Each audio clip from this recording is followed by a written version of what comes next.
C'è anche un parlamentare vicentino coinvolto nella staffetta del digiuno avviata da Don Albino Bizzotto. Vediamo di chi si tratta.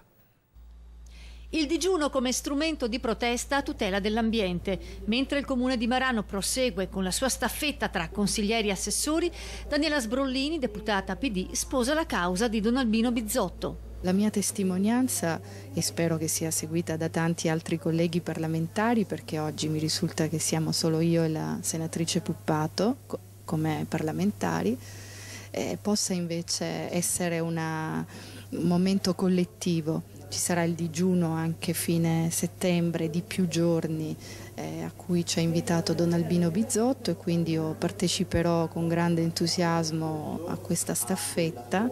Non siamo contro le grandi opere, precisa la Sbrollini, ma oggi progettare deve assumere una valenza di servizio al cittadino. C'è poi la questione che riguarda la Regione.